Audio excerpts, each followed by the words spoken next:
showing up for the live. Most of my Hey, dude, subscribers that's on. cool. Whatever. So hello YouTube. I am here today as a recently, I'm not going to say retired, but I've recently left the teaching profession um, to go into hybrid remote sales. And I asked my old professor, John Brown, to do sort of like, I want to call it an exit interview, but it's more like a reflective talk and um, reflection on the past 8 years as a teacher. John, I think we met in 2015. I think I tried to get into one of your classes in 2015. I wasn't able to get in that spring session, and I got into the summer session. So you've been here while I've been through every single school, which I've racked up a bit of a list. Um, hey, Gemma. And so you've been here quite a bit of the ways. So whatever questions come to you, feel free to ask away. Oh, that's dangerous, Zach. That's incredibly dangerous. Actually, I'm going to say one more thing. So one thing I should know about my professor here, John, we've become a lot more like friends, and he's been a really awesome mentor to me over the years. We started out as he was my professor, and through the years, you pretty much got me two of my jobs. Um, one was one was like one of my best interview stories of all time, and the second one was like, actually both of them were really like quick and caused really fast results. So lesson to be learned is get to know at least one of your professors, especially if they've been in the field that you want to be going into. Um, and how, if you're lucky enough to have the relationship that I've got to have with you, I highly recommend doing that with whoever your professors are. Or just plugging myself here, or get to know me. Yeah. I don't know how many teachers are going to be watching here, but I mean, John's a good guy for sure. So and Zach, you influenced me to start doing just that. So I remember the first time you said, "Oh, I need a job," and within 24 hours you had an interview Yeah. that I knew would result in a job, and then it happened again the second time I made money off you. I think you know that. I I, I think I knew that was a possibility. I don't think I actually know that it was a transaction. So I had been doing it for free. I had been getting former students jobs and other former students finding them Mhm. employees. So I've got a lot of former students and a lot of connections. People like, hey, do you know anybody who wants to work here? And then at some point I started saying, hey, you know what? This is just a little bit of work for me, and you can't do it without me. There's value in that. Yeah. I'm going to charge you. And I have I always call him my uncle. He's not my uncle. He's like my mother's cousin, and Yeah. he was a professional recruiter. And my cousin's a professional recruiter too, headhunters. So Mhm. I called them and I said, "Hey, do you think I could do this?" And they're like, "You got to stop giving it away for free, and then you'll do it." And so I think Zach, you were the first one. So a school comes to me and says, "We need a math teacher," and I love when they say that because there aren't many math teachers out there. I'm like, "Well, good luck." And they're like, "What do you mean?" I'm like, "Well, you're not going to find any math teachers." And then I'm Zach not. said, "I need a job," and so I'm like, "Oh, let's do a contract." So I took 10% of so you were getting paid like 50 grand. And I was trying to get you to take more. I was trying to negotiate for you. Was this for Valley No, this was for Walden? Walden. So I Okay. was trying to negotiate. I was trying to get I don't know how much you were getting paid. Maybe it was Well, 60. I remember we were both. I remember calling you and saying, "Hey, should I?" I'm debating whether I should like try to go for a higher contract because I And just I'm like, gotten. yeah, do I it. got no. You didn't say that because Oh, I just gotten pink slipped from Valley, and 1,000 teachers like in the state of Massachusetts had been let go. it was So during I was really afraid that the market was saturated and that I didn't have leverage. so that was stupid of me then. I should have been like, because I get paid 10%. Yeah.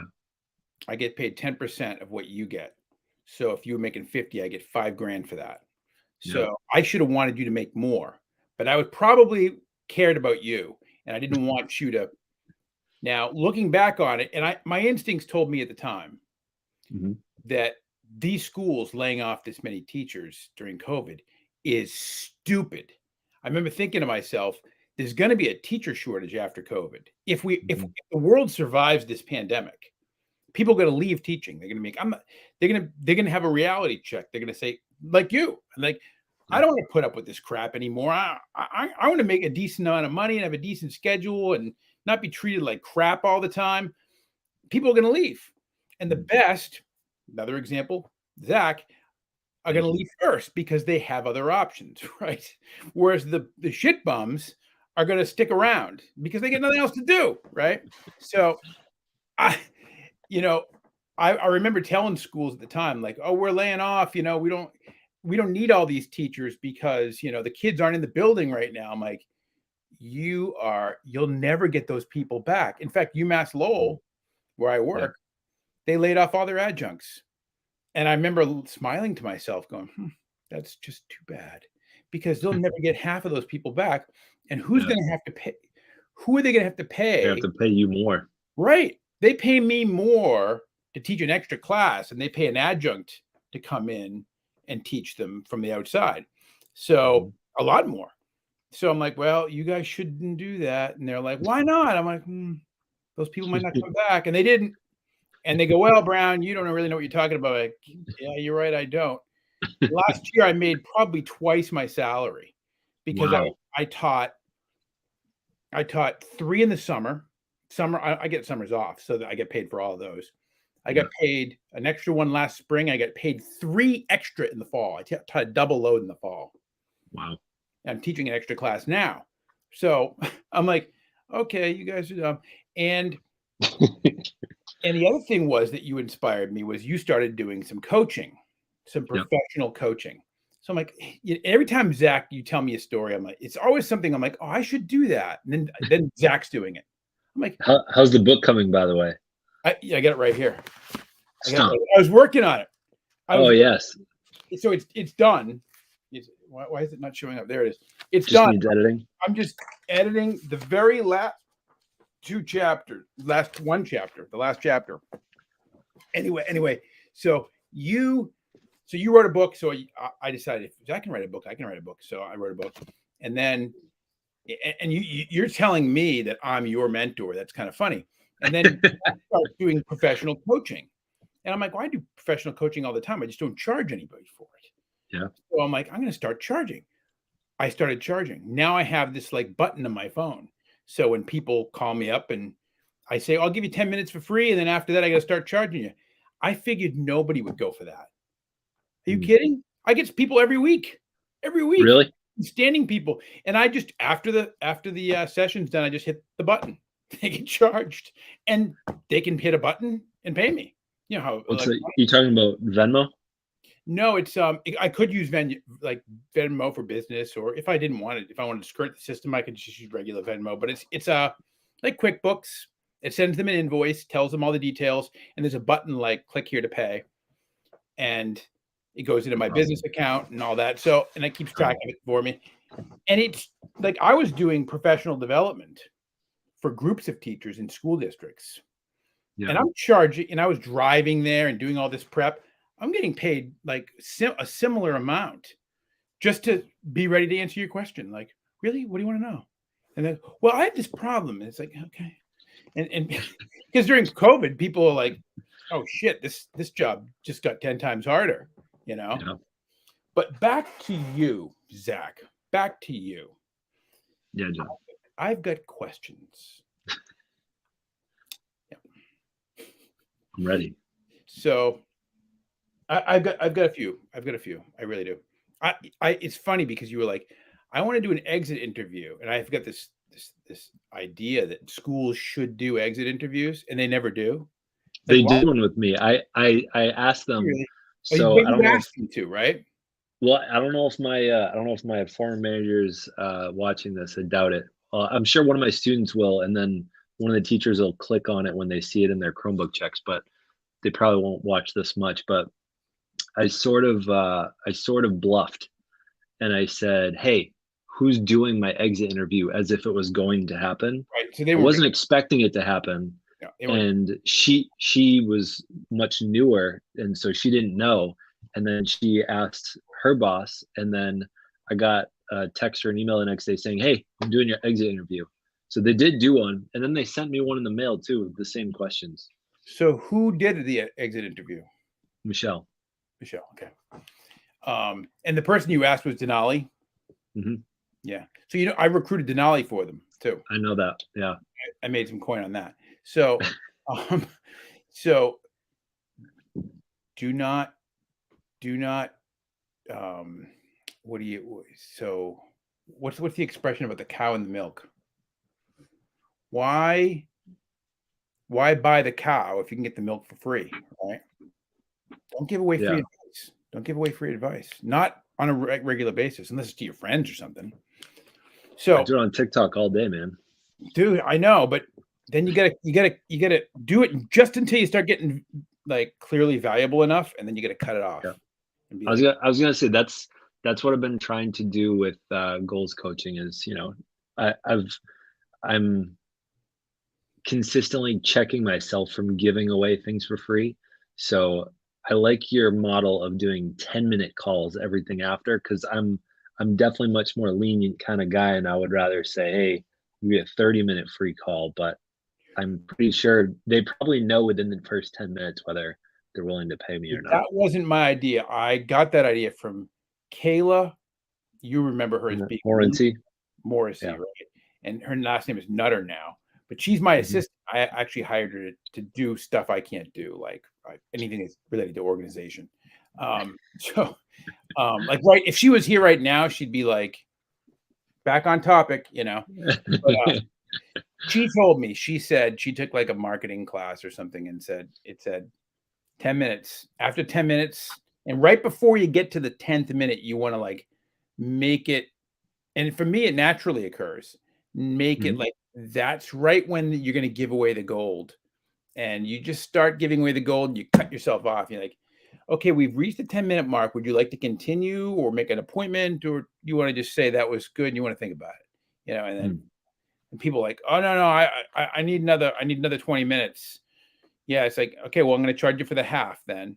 And then I need another 30. I'm like, well, you want to schedule something for next? No, I just, I'm like, okay, Just keep going. I just keep going. So the schools don't do exit interviews. They don't. And corporations do. Now, Mhm. why do corporations do it? Because they understand the value of a human. Humans are expensive. And it's like what I think I told you one time, it costs A lot to $20,000 onboard someone twenty to thousand get dollars someone for a new. basic teacher. 20,000. And they and Valley let you go. Like a math teacher is probably like $40,000. Like how and that's there's research. There's numerous studies to back that up. A new one just came out that showed 20. It used to be four. The last data was 14,000. It was from like 10 years ago in Chicago. And then one Yeah. was done in the New England area more recently for teachers specifically. 20 grand. And that isn't even when you have to call somebody like me in and I take a huge like headhunter's fee. That's Mhm. not even counting that. It's just the posting the job and what the people's time is worth. Like, Yeah. Like, it took when I was out on paternity leave for 3 months, and then when I manifested the other month in my appendix, um, it took 4 different staff members to replace me, and multiple of them were higher level, like, administrators that were getting paid more than me, so that was a significant amount of hours that they were they spending in. hired me to find your replacement, and I couldn't find one, so I dragged some other unqualified person in that I didn't know and said, Wow. "Here, take this person." And they said, "Okay," and the guy quit in like a week. And Oh, because is that was the one back in September? yeah, Neil. So that was Yeah. that was and I didn't want that to happen. I just thought maybe he'll work out, you know. Yeah. Um, I could have still collected on that. I didn't collect because he was only worked there a week. Yeah. I felt bad that it didn't work out, but I could have collected. I could have said, "Hey guys, I found you the guy. You guys just couldn't take care of him." But the fact is, and I would have been exaggerating for sure, but the fact that they're not doing exit interviews, any of these schools, Mm. means they don't care about the money. That's what it means. They don't care about the money because they should find out why people are leaving. Now, if they Mm. fire somebody, you don't do an exit interview. I'm talking about only if somebody's leaving. So you're what the research refers to as a leaver. You're a leaver. And there are two different kinds of leavers. There are leavers that go to other schools. I'm not talking about somebody who retired. It's a different statistic. Right. There are leavers that go to other schools, and then there are leavers that leave the profession. You're the leaver that leaves the profession, at least temporarily. Like technically, you'd count as a leaver that leaves the profession. Yeah. And I know three this year that in the middle of the year, just like you, have left the profession that I know personally. And I know two who moved in the middle of the year from one school district to another. Wow. And they were willing to take massive losses. That's how people's Because the school is that bad. so schools have gotten worse for sure, but also teachers have gotten pickier. And I don't mean picky in a bad way. I mean picky in a good way. They have some Like they have self-respect. new leverage. Yeah. Right. They feel that they've got the leverage, but they also have a little bit of self-respect and they value their own lives a little bit. Like I'm not going to waste my life like working at a school where people don't value me. Yeah. And so I just got a text just now while during our conversation from a former student who left in the middle of the year, just like you, and Yeah. took a job outside of teaching. And the school was bullshit. And they're trashing her now. They're like running around saying that she was a bad teacher and saying that they fired her instead of she quit, which was not true because she quit. She told me she was going to quit. Then she quit. Then they fabricated the story. Now, that's not, instead of doing that, they should be begging her to stay. And then Yeah. if she doesn't stay, they should be saying, why won't you stay? So that at least they can know how to plug the hole so they don't get any more water in the boat. But Yeah. instead, they're running around like, and I understand why they're doing it because they're upset that she is the beginning of their sunken ship. She's just one hole of many that are going to sprout, and they know it. Mm. So, exit interview that it's good. You should, we should be forcing these schools to have exit interviews. Somebody should write a Boston Globe editorial. Like if you were a college professor, for example, oh, that's me. You say, hey, I should write an editorial in the Boston Globe saying, why aren't schools doing exit interviews? This is just insane. So Yeah. my exit interview for you, my first question is, why? What's the number one reason why you've decided to leave? And I'm wondering if it's more like I'm running from something or I'm running to something, or is it you split the difference? Uh, I'm not sure if it fits in either of those categories, but I mean, it's very clear to there are like other added things I can like pile on, but the number one reason is because we have a 7-month-old. And one of the things that I discovered in paternity leave in my first 3 months, and then, like I said, I got appendicitis and then got to stay home another month, um, was just how hard it is to raise a child. Like a newborn is insane amounts of work. And for any stay-at-home mom that I've ever doubted, I apologize. Um, and I've tried to make up for that with all the TikTok content that I've been putting out the past 8 months or so. Is I've been talking a lot about just what it's like to be at home taking care of baby, and yeah, I wanted to have a job that was remote. I didn't quite get that, but I got one that's partially hybrid remote. So right now I'm at home 3 days a week. 2 days I go into the Boston office. Um, and the secondary reason that I chose that specific one, there probably are some jobs out there that are fully remote, but I really liked this opportunity. I was looking for sales jobs. I think a mixture of, the beginning of my career, I left. software development and engineering. I made 60,000 out of the gate, and then 66 the next year.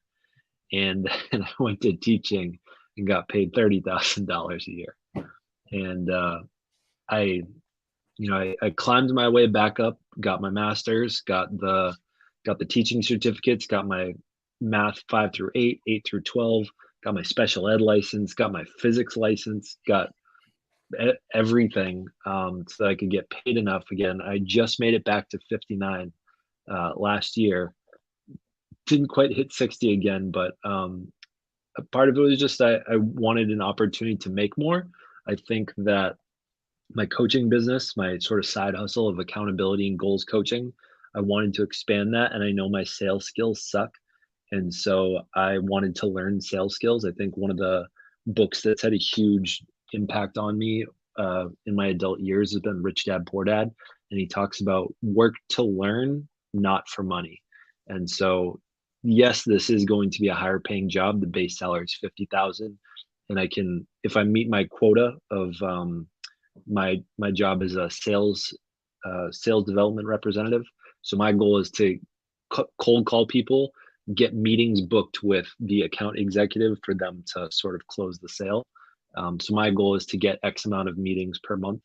Um, and if you think about it, with my side hustle of goals and accountability coaching, that's what I got to do, is land those calls with myself, start the 10 minutes, and then see if they want to continue from there. So it was a mix. The main thing was I wanted to be at home more.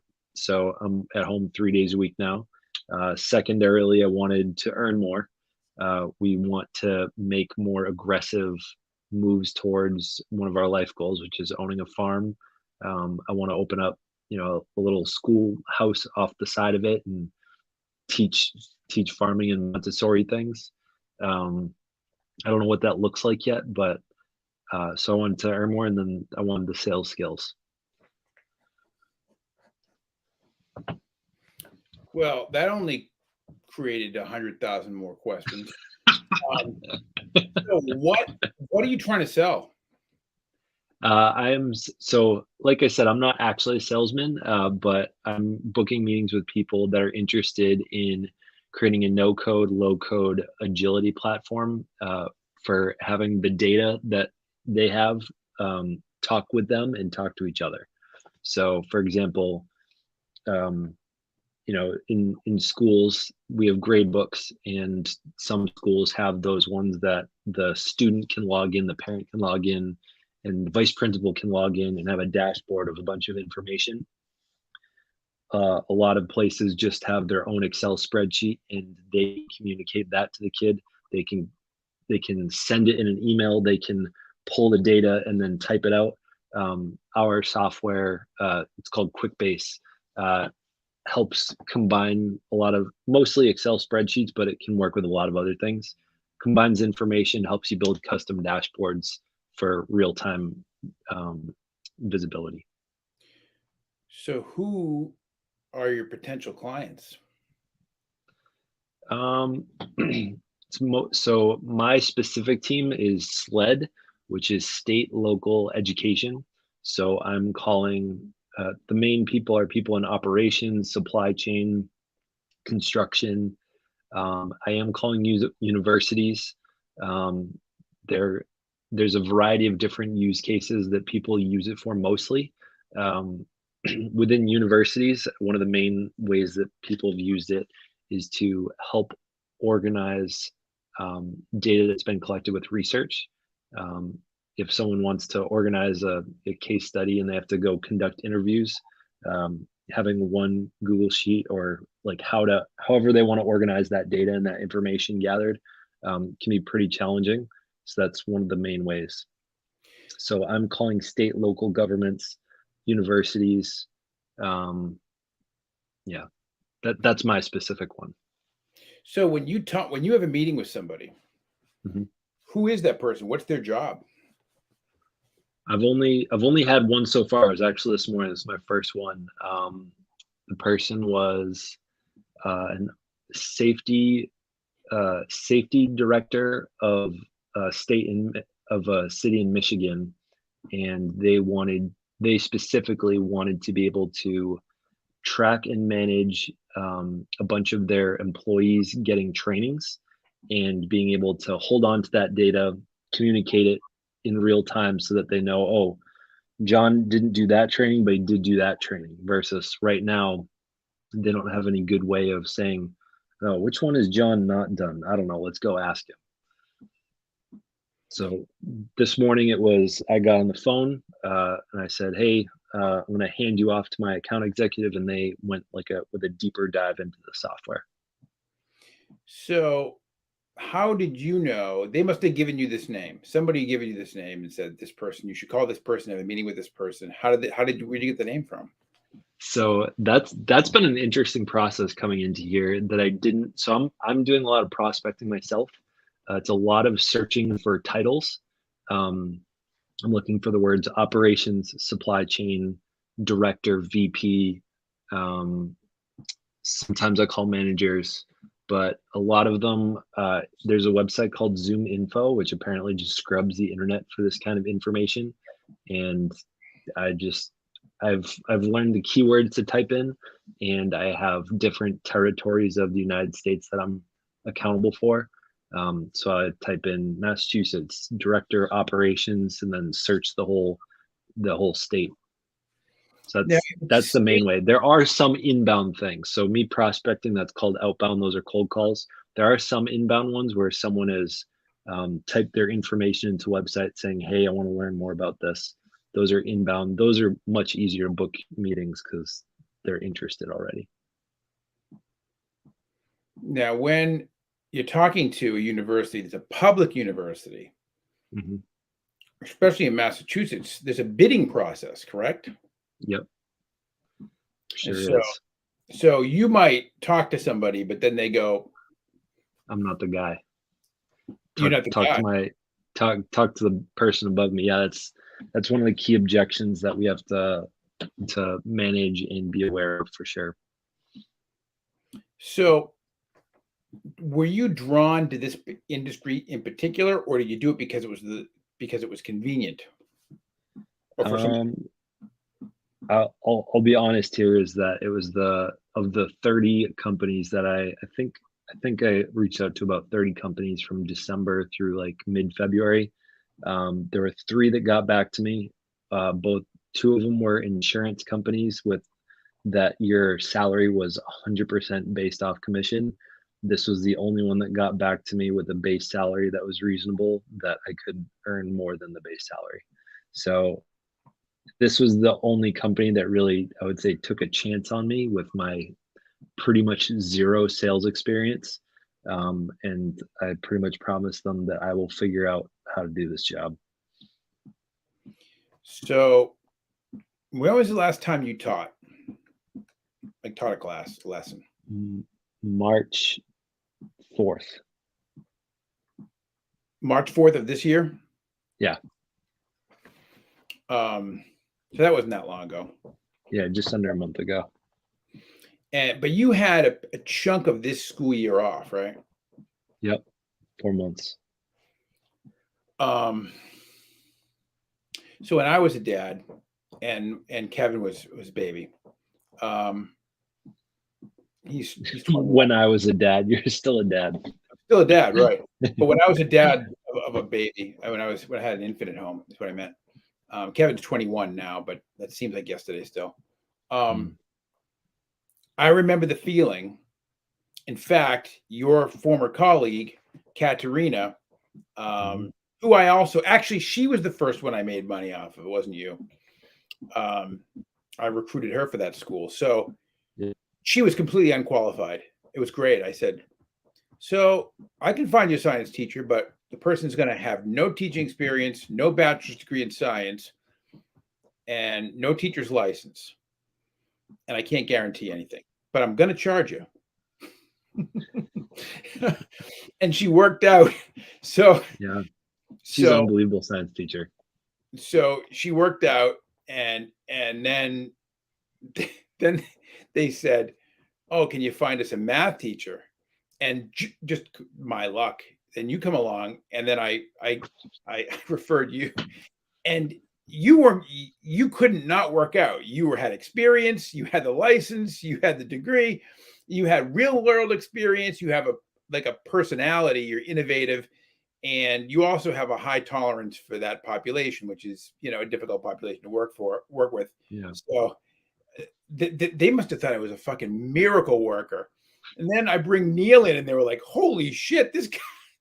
I'm like, "Well, I told you, like, you know, strike three." So, and then I said, "By the way, like, and your guy David left, right?" Yeah. And I said, "Your guy David left, right, Michelle?" And she goes, "Yeah." I'm like, "So how many jobs are you doing right now?" She's like, "Well, I'm doing my job, David's job, and Zach's job right now." I'm like, "Oh, good. So you want me to, maybe I can't fill Zach's job, but maybe I should fill David's job?" She's like, "Yes." So I called Denali at the bar she was tending in Yeah. Haverhill. She got shit canned from Lawrence. Don't tell her I said this. So This is live on the internet, Brown. yeah, so I didn't say her last name. So Okay. so I go, Denali, how would you like to The students might tell her this if they end up watching it. The kids know my YouTube channel. oh, well, anyway. So I said, how would you like to run your own school? She's like, what, why would you ask me that? I don't have any experience. and but I knew her personality was perfect for it. So I Mm, sent her over to Michelle, and Michelle's like, I think her personality is perfect for it. And yeah. I told Michelle, I said, she doesn't have any experience. You make the call. And sure enough, there we go. But that just shows the market that we're in right now. Yeah. That people don't want to work in education. Nope. And when I ask people, why is that? I obviously have a guess, my own guess, but why is that? They give me different answers. Why do you think that is? Why do you think people don't want to work in education right I think that the I think we've always felt semi disrespected in general. But I think in March 2020, going into the school year 2020 to 2021, I think that level of disrespect got heightened, uh, where they were trying to come up with unreasonable solutions that put a lot of teachers at risk. Now, I did not personally, uh, I mean, I did a little bit, but I kind of knew what I was getting into. It wasn't like it was forced on me in the role that I was already in. So, like, I joined Walden with like in like right after COVID had hit. So I knew what I was getting into, but I think a lot of teachers that signed up to be regular teachers all of a sudden were being told, okay, and we're still going to put 28 kids in front of you that might have COVID, and your, your livelihood is at risk, and we don't care. And so I think that that level of disrespect for a lot of teachers, it was a lot to like take in. And then I think, now? And it wasn't just their livelihood, it was their lives, yeah, right? There was no vaccine at the time. People didn't know how it spread. They really didn't. yeah, And the CDC was saying stay 6 feet away from people. And the Department of Education in Massachusetts saying stay 3 feet away from people, which is half the distance. yeah, and meanwhile, like all of the occupational hazard people were talking about MERV 13 filters, and none of the schools had them. And all yeah. the schools were like, oh, well, we'll put a tent outside. So, I think that, and then like I spent a lot of time on TikTok when I think I got to witness a lot of teachers airing their grievances on social media.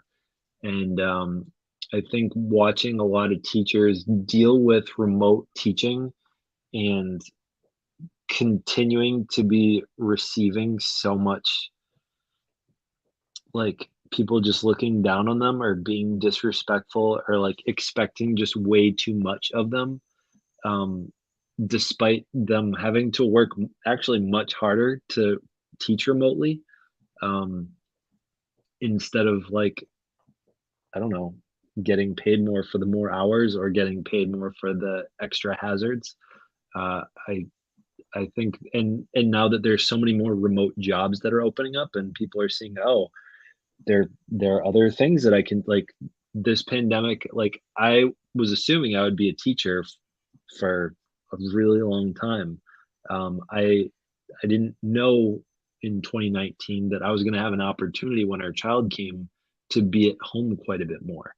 I thought the only way I would be able to do that was to be a full-time goals and accountability coach, or something of that nature.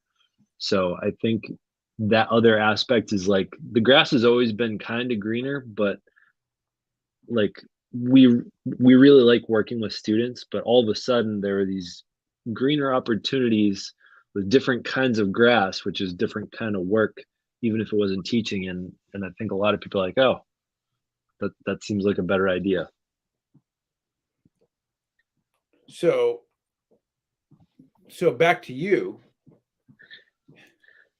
Speaking of which, speaking of easily getting bored, being easily bored, and Yeah, I'm just guessing when I say that. yeah. Um, I'm just guessing the answer to the question I'm going to ask.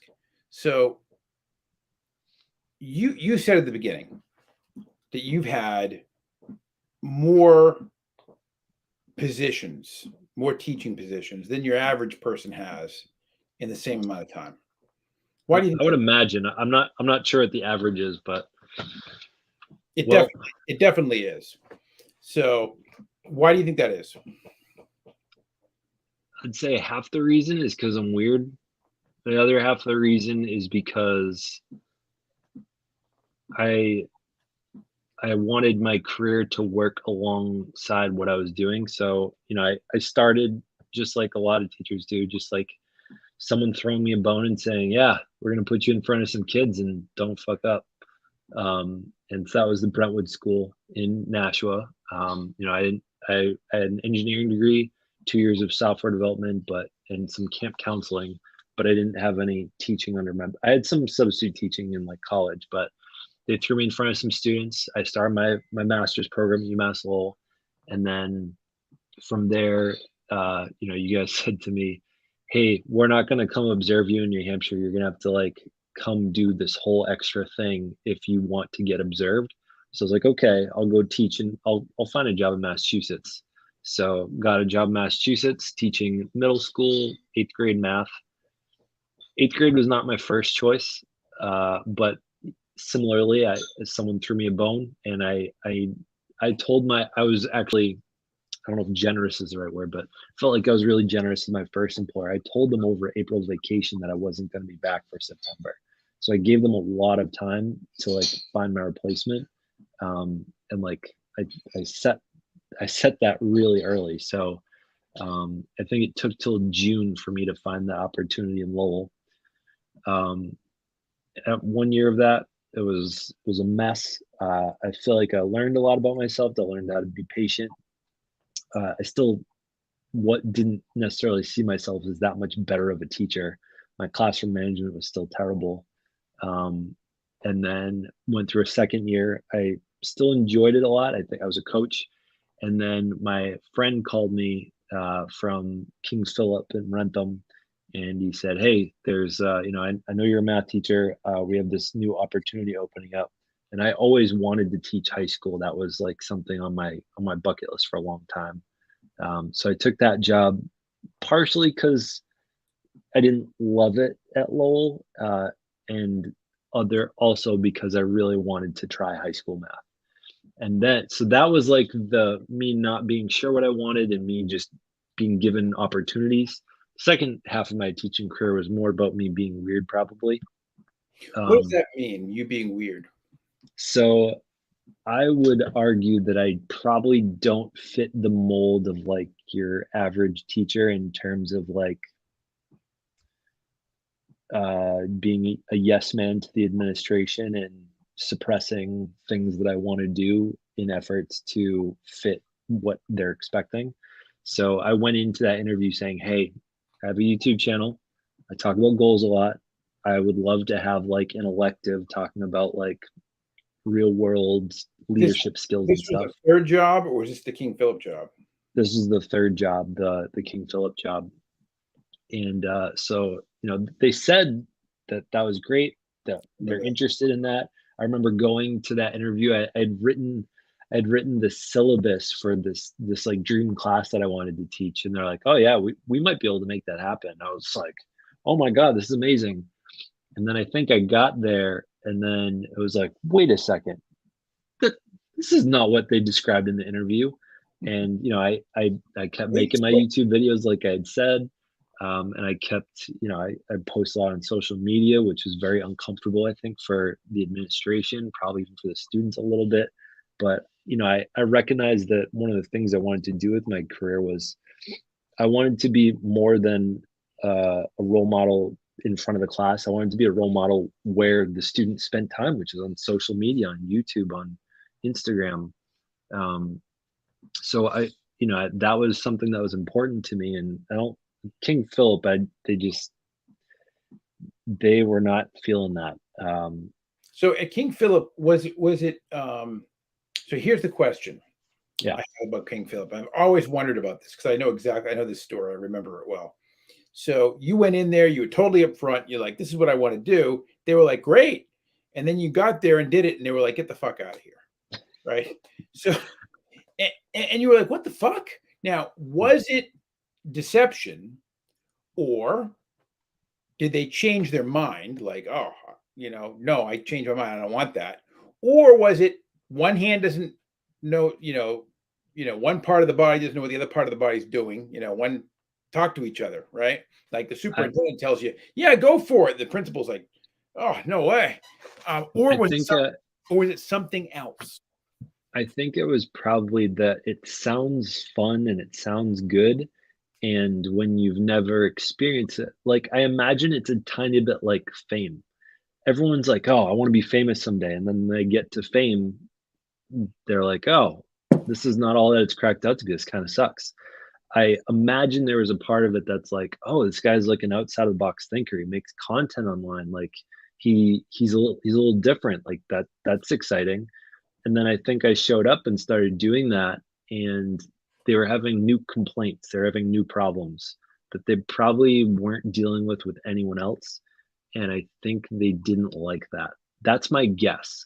They didn't actually give me a reason why they let me go, but I my best guess is that, you know, that there are definitely some sort of entitled students there that complained about things that I had to say.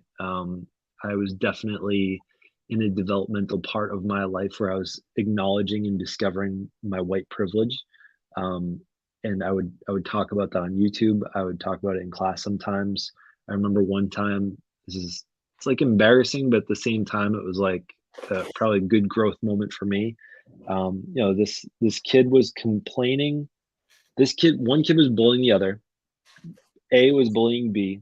B retaliated, and A like started flipping out about it. And I said, "Shut up! You have nothing. Like you're a straight white male. Like you have nothing to complain about."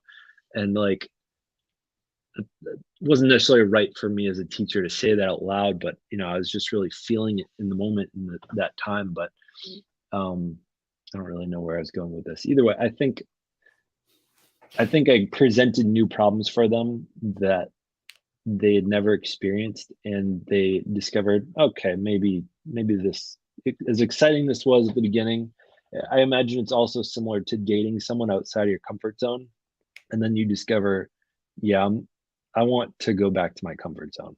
Yes. So they didn't know what they agreed to. They didn't. It sounded Yeah. sexy, and it might have also. It sounded like really flashy and like, wow, that sounds. And but they didn't know what they didn't know That- they were going to have to put their own investment into it, or at least that yeah. it was going to cost them some. You know, it was going to expose them, Mm. right? Now, of course, if you handle those exposures right, then it's not an issue. In fact, every single one of those exposures is an opportunity, Mm. for them to educate their educational institution, educate the community. Um, Yeah, like what I'll say one other fun little story is so at first I had sort of agreed like, hey, if I think there's a topic I'm about to talk about on YouTube, like I'll run it by you guys before I put it up. And as you and I have talked about many times, it's better to just ask for forgiveness. And one of those, so they had KPTV, which is a student-run um, TV platform that every Thursday they produce like a morning show, pretty much, or Thursday and Friday. Thursdays was sports. It was KP Sports Network, because they were very athletic. They had tons of teams. Um, and so I made this video calling out KP Sports Network saying, hey, we just watched this 10-minute video. 9 minutes and 30 seconds of it was the football team, and 45 seconds of it was soccer, and 15 seconds of it was volleyball. What's up with that? And then I proceeded to make a second video coming up with a mathematical algorithm for how they should consider spreading apart the time allocated to sports. So it included the amount of the student body included in the sports with a multiplier based on their winning percentage. So, if a team sucks, yeah, they don't really deserve as much airtime. But if they make up a huge amount of the population, then that should mean something, even if they do kind of suck. So I was asked to take that video down, as most of my videos were getting maybe 50 views. That one got 200 in an hour or something. Um, so like many students in that school watched that episode. And I remember being asked to take it down. The next day, the two of the editors, like the student editors, came and talked to me in my classroom and said, hey, part of the reason that football gets covered so well is because we don't have enough like students that care to report about the other ones. So that was like an instance of me sort of making a little bit of a splash there that I think a lot of people really appreciated and a lot of people are pretty pissed about. So yeah, they just sounds fun on paper, but it's out of your comfort zone. Right. And what you're doing is you're really you were a canary in the coal mine, right?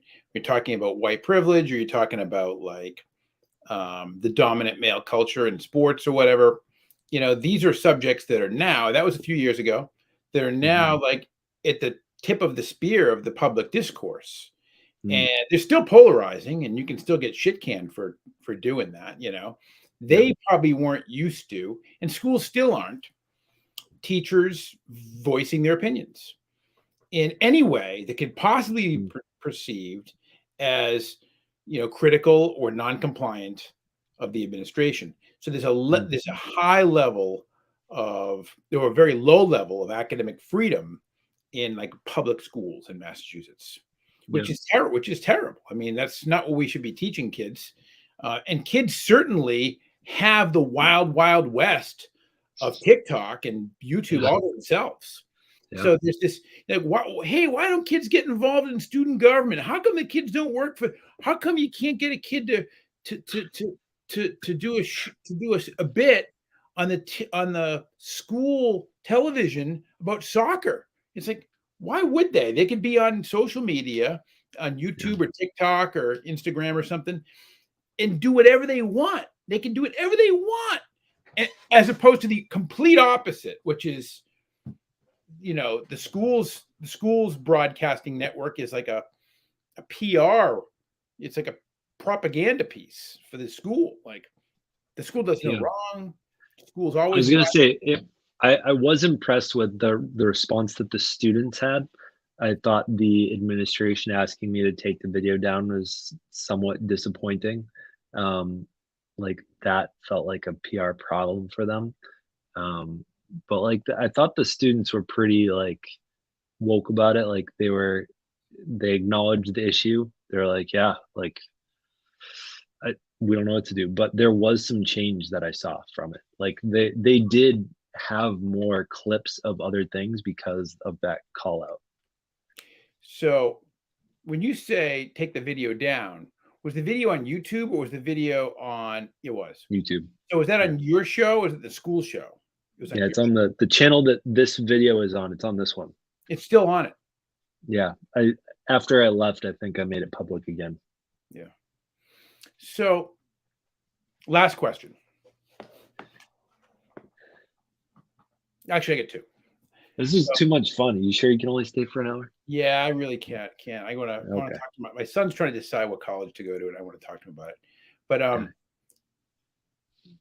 okay, this first question's, I think that drawn out. How long are you going to last before you go back to teaching? That's my first question. Like, what are you going to give it a month, a couple of years? What are we talking about? Um, I think if I go back to teaching, I anticipate it'll be me being a part of our daughter's education. I think. Um, I haven't done a whole lot of research, but I'm interested in Montessori schools and Waldorf schools. I Mhm. don't know much about them. I know that they're different. I know that I'm pretty interested in it because um, I think it was the book by Tony Wagner called, shoot, I don't remember the name of it. It was like, oh, Most Likely to Succeed, I think. And then there was a second one, Teaching Innovators, I think. And he talks about like how public schools are not all that conducive to innovation and really growing our brains. Um, so I think I'll likely be in a very different role. My teaching certificates will go back to being useless or be as useless as they are at this moment in sales. Um, I anticipate it'll be probably a Montessori school as maybe a preschool teacher, um, maybe being like an assistant or something. I don't know, Hmm. but I imagine I might find a slight. I know I'm gonna make some good some. There's a good chance I'll break six figures in the next 2 years or so with this gig because I feel like I'm gonna do well with it. So it might be hard to go back to not making that kind of money. Um, that will play a factor as well as I know my wife is gonna be working on her master's starting this year. So who knows? Maybe she'll just be making the bread, and I can go back to teaching and hopefully make it be a Oh, significant.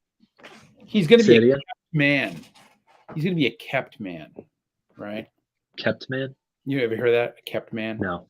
Kept man is somebody who's, you know, he just you wouldn't be a kept man because you have a little child at home, and that, like you said, that's a job. But a kept man is somebody who doesn't have to work. Is it the equivalent of a stay-at-home mom, but a stay-at-home dad, sort of? Kept man is easier than that. So you wouldn't really be a kept man because Okay.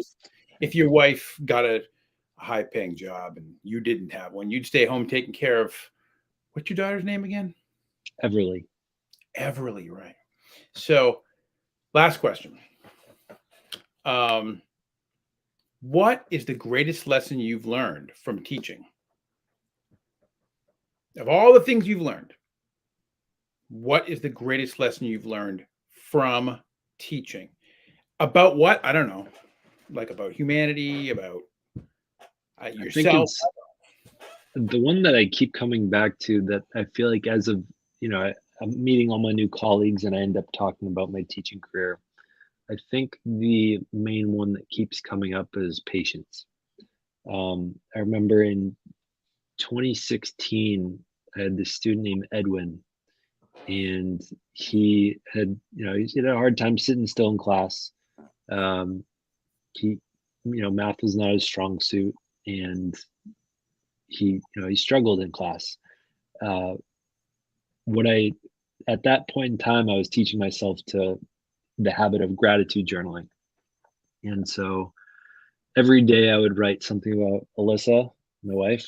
I would write something about like something ordinary that was really easy to take for granted. I would write about my students, and I would write more specifically about something that I really did not want to be thankful for, like something that was like annoying or like an obstacle. And I remember for about 2, 3 weeks straight, I had to find a way to be grateful for Edwin, and I struggled with him so much. And every day I wrote, I'm grateful for Edwin teaching me patience. And I think that has served me very well over the following years. I remember when I was at KP, the honors algebra 2 class, there's this one guy, Sam, And at the end of the year, so Edwin gave me a hug at the end of the school year, like bawling his eyes, like, "I'm gonna miss you, mister." And similarly, not bawling his eyes out, but this kid Sam, he would run amok in that class. He had a hard time with the honors. He was probably on the edge of maybe not belonging in the class, but he wanted to be there. He'd skip class sometimes. He would be loud. He would be disruptive. And he apologized at the end of the year, but like 3 quarters through the year, I came really close to like yelling, and I remember like it was a very clear like physical motion I made that was clear that I had like composed myself, and there were 3 guys sitting and looking at Sam, and they're like, "Damn it!" And I was like, "What? What are you guys reacting to?" And they were like, "We bet that you were gonna eventually snap on Sam." Like they were fully expecting I was just gonna flip out on him one of these days. And I was so proud of myself that I discovered this sort of bet that they had via me not caving in, sort of. And the final one that I'll share that I'm really proud of was at Walden. I was sitting next to these 2 girls at lunch, both students. Uh, One of them was saying, "Zach, why were you were so mean? You were yelling at us. You sucked last class. Like, why were you doing that?" And and I just looked at her with this like puzzled look. And I looked next to me, and sitting next to her is Maria. I said, "Maria, do I yell?" And she's like, "Zach, I don't know if I've ever heard you yell. That- That's not something you do." And then we both looked at her very confused and puzzled. And it was another moment when I was like, I have definitely gotten really good at patience, and like a lot, like managing my emotions and not s- getting better at not saying things that I might regret. And I'm I'm imagining in the future, in the not so distant future, Everly will push me to my edges, but I know. I think my edges are much further than they were at the beginning of my teaching career. Um, and I think like that that like ability to snap, I think, has gotten quite far. Self-regulation. Yeah, Recognizing that what you feel and saying, I don't have to express that right now, right? yeah, So, and that's huge. That's something that a lot of adults don't have.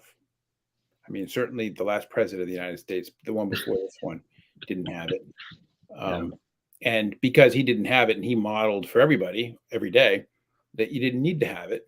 mm, A lot of people decided they didn't need to have it, but we do. We do need to be able to say, okay, what am I feeling now? Oh, I'm a little frustrated. Maybe I shouldn't talk about mm, what I'm, maybe I shouldn't. I'm irritated. Maybe I shouldn't talk about that right now. Maybe I should be quiet. Or, you know, somebody baits you, right? yeah, The students try to bait you, which students will teach you these yeah, skills, right? By experience, not by explicitly telling you, but by experience. That I yeah. learned how to teach. My students taught me how to teach. It's been great talking to you, Zach. Let's do this again sometime soon. You I want to do do have, you want to do part two in a couple weeks? if maybe a month, but I do have Okay, one more question. okay. One more, but it doesn't require much of an answer. I can try to make this one shorter. Okay, so it's really almost a yes or no answer. It Okay. never is for you. It never is for you. So I know it won't be. But let's say, and I don't have it, but let's say I came to you with a teaching job that was Uh-huh. 100% remote, and and it paid $100,000, and it wasn't even the full schedule. Like it wasn't even like 8 to 5. It was like either nine to, I mean, not 8 to 5, but It's eight. less than 40 hours a week. Is that what you're saying? Right. It was less than 40 hours a week. It was not a full week, right? So it Hmm. was fewer hours, totally remote. I can't give you any other specifics. I don't want to get too deep detail. It's not a real thing. And it was $100,000. Would you take it? I don't think I would take it right now. I think after I've gotten some skill in my current role. 150,000, Ooh, 200, yeah, 200,000. 150, I'd probably take it immediately. I would ask my boss, like, "Is there any way you can match this?" Because that, like, the time, the out, like, that'd be too hard to turn down. Because this is why I ask. I'm trying to figure out what teachers really need to get paid. So Walden Street School said, Denali came to me and said, we need to replace Zach. I said, it's going to cost you $100,000. Now it wasn't going to be remote or anything. And you don't have the summer Right, off, right? It's right. still a job that's kind of a bear working with difficult Yeah, kids. And she's like, $100,000. I don't make $100,000. I'm like, no way. I'm like, okay. I'm like, and I said, $100,000 is the salary. Then you're going to owe me 20 on top of it. She goes, why 20? I thought it was 10. I go, well, I'm going to have to poach somebody. So I'm going to go to a yeah, school where somebody already works and they're already, they get the summer off. obviously, Number yeah, one, they get the summer off. They don't have a difficult group of kids like you have. yeah, And they're going to leave a place where they have job security and they have friends and they know what they're doing to a place where they have no idea what they're doing. Walden Street's going to make them get their special ed degree. They're not going to necessarily want to do that. Maybe they see that as a benefit. Maybe they don't. Hmm. So it's going to cost you twice as much for me to make that, to get that person. And I need to Yeah, have a bucket of money to bring them and say, hey, yeah. and Yeah, 'cause I even remember when we talked when I was at Valley and I just started my 2nd year there, you wanted me to interview at Walden for Kat's job, yep, and I said, "They just gave me this role. They just gave me a brand new computer lab." yep. Like, that would be a And I big check and to I say asked, no to that. what is it worth to you? What is it worth to you? Yeah, You were like, no, no, no, money's not important to me. And somebody spits out a baby and everything changes. I'm just kidding. yeah, It does change a little bit though, right? Now you want yeah, to open up your own little school in the corner of the farm. You have like a vision because having children gives you a vision. It clarifies that's right. things for you. So, but I did an experiment. I sent out a number of emails to Yeah, math teachers that yeah, I've been working with in the past few years. Either I'm teaching them now or I recently taught them, and said, how much would it take for me? And these aren't people who have been in their jobs for like 10 or more years because I know they're never going to leave. Those people are already making mhm, $100,000. yeah, And so I said, how much would it take for you to leave? And they're like, what do you mean? I'm like, like 70, 80, 90,000. How much? And they're like, why are you asking this? I'm like, I'm just doing a thought experiment. I'm like, is this a real thing? I'm good. like, maybe someday it will be. I go, I just need to know. So when people come to me and say, can you find me a math teacher? I can tell them something Yeah, accurate. There's some database. yeah. And I had one teacher say, I won't leave for any, I don't care about the money. I'm like, okay, there's something wrong with you. But that's just my opinion. And I said, what if Did it's they would there $250,000? Nope, I don't want to leave. I don't want to leave. And I didn't even tell them like you don't get the summer off. And then somebody else said it would be over 100. And then somebody else said, I'd do it for 100. And I said, what if it was? And I kind of described Walden like, summer, you don't have the summer, but you do have time off and blah, blah, blah. yeah, The class size is small. You have a little bit more autonomy, blah, blah, blah, blah. And the person isn't right for the job. And I wouldn't recommend the person for the job. He doesn't yeah. even, doesn't really have the right personality for it. He just because he has a math degree doesn't mean that. In fact, it might mean the opposite. So I Yeah, guess not too many engineers or math majors are gonna belong in that role. right. I mean, you see things in like the switch is on, the switch is off. It's a zero or it's a zero or it's a Yeah. one. There's way too much gray in that school for Right. most math teachers. So right. And so that's what makes you an interesting. That's why you're worth the whatever you say you were. That's why you're worth 150. That's you were wrong to say that. You should have said two. But or 250. I said two. You should have said 250 and we'll, 250 and excellent benefits and we'll call it even. Plus, I want the summer off. Mm. But teachers need to make more money. And this isn't going to happen overnight, but we need to start knowing how much that is, what the I price is. mean, I think you're onto a pretty great, like, I don't know what the word is, but like you're starting to get people thinking that way. And if you get enough people thinking that way, you get the tipping point, and So it'll be you're gonna real. and you think you'll be making 100,000 within a year or so, right? You'll probably be making That's my estimate. right. So you're gonna easily go over that. So I predict you'll probably hit that within a year. You might get to 125. I'm just my intuition. And then you're gonna get recruited to go somewhere else. Yeah, And a lot of people have been saying that is once we're in this SDR role for about 7 months, we can get hired anywhere. so somebody's gonna, you know, like I'm a recruiter for education. And if I found out about you, I'd be like, I'd keep my eye on you for 8 months, and then I'd be like, I think it's time to shop you around.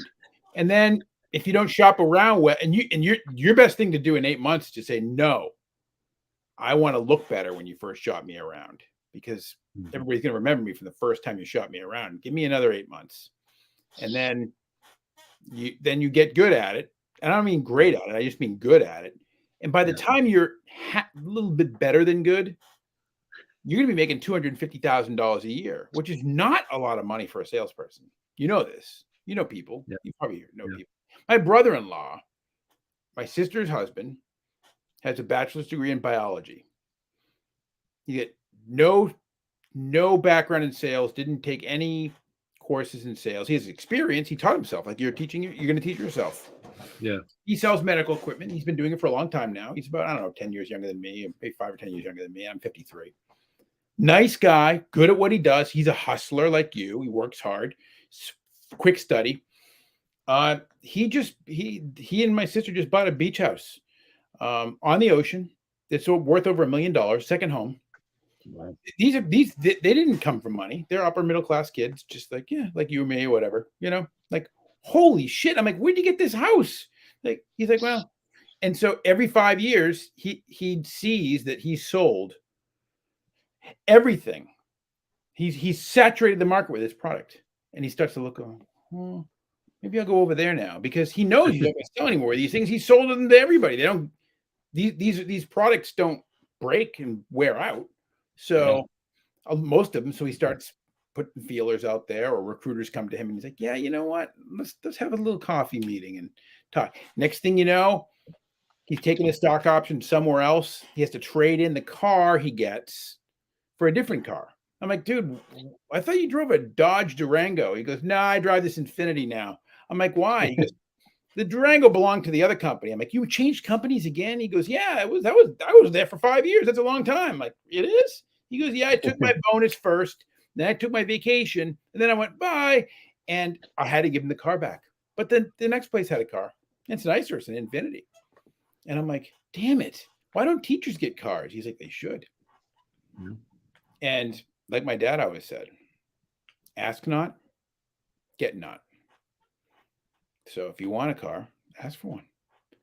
And I recently in union negotiations, I told the university we should, I should have a car. And they laughed at me. I'm like, why are you laughing? I have to drive to like Chelmsford High School and Billerica High School, and I have to drive to Lowell Public Schools and Lawrence Public Schools and yeah, the Newton Public Schools to supervise student teachers. Why wouldn't I have a vehicle? I'm like, the chancellor has a vehicle. She doesn't even do those things. But what, like I was gonna say, how much you get to expense the gas and the travel you, on your own car, right? yeah, right. And my friend Matt pointed out to me, he gets to expense, for his work. He works for a large environmental consulting firm, probably makes 5 times what I make. But Yeah, he's like, the expense is pretty good, if you expense it. Depending on what the mileage is, like a $70, 70 cents a mile or whatever. He's like, that's pretty good. That's almost as good as a car. You sure you yeah, want a car? And he did math for me real quick. And I'm like, I guess that adds up. And he goes, yeah. I'm like, I want them to give me the car. I want them to give me the computer. I want them to give me the phone. I want all the things that, my brother-in-law has. I don't need the yeah, beach house. I just need the stuff that you need. But in the middle of the pandemic, when all of us were working on a computer, I had a university computer that was like 5 years old yeah, and it died on me. And I'm like, this is the only way I can do my job, guys. I'm on the yeah, phone talking to them. And they're like, sorry, we don't have any more Apple isn't making computers right now. There's a supply chain issue. So I'm like, shut up. I hung up, picked up the phone, called Apple. I'm like, can I buy a computer? They're like, yeah. I'm like, you are full of shit. They're like, we have one right here at the store. Come and pick it up. And my dean's like, that's not how we purchase things. We need a purchase order and da-da-da. I'm like, holy shit. This is the only way I can do my job. And I could go down the street and buy a Macintosh laptop or a whatever laptop at the Apple store, but you won't pay. So I bought it myself. I'm like, yeah, I bought it myself. Eventually, they bought me a machine, so I had another one. But I could have for a little while, for a few days. I'm like, well, I can't do my job then. You guys are fucked. But and I was like, I can do my job. So I went and bought myself a cheap computer. Bought myself like it wasn't a cheap computer. It was like $1,000. Teachers, and I'm a university professor. We get not paid, but we get treated much better than teachers do. Yeah, we get treated like garbage. Oh, it's ridiculous. Ridiculous. Well, Brown, thank you for coming on here and talking with me. And this will be, I feel like I'll end up watching this in a decade or two, and it'll be a good look back on things. Just don't show it to me. I'll cry in a decade. I'll be like, look at how young I looked. And I actually look really old right now, but in a decade, I'm going to be older than fucking dirt. So take care of yourself, Dad. And we'll be in touch in a month or two. Yeah. Sounds good. Pretty good. Have a good one. To it. Same, man.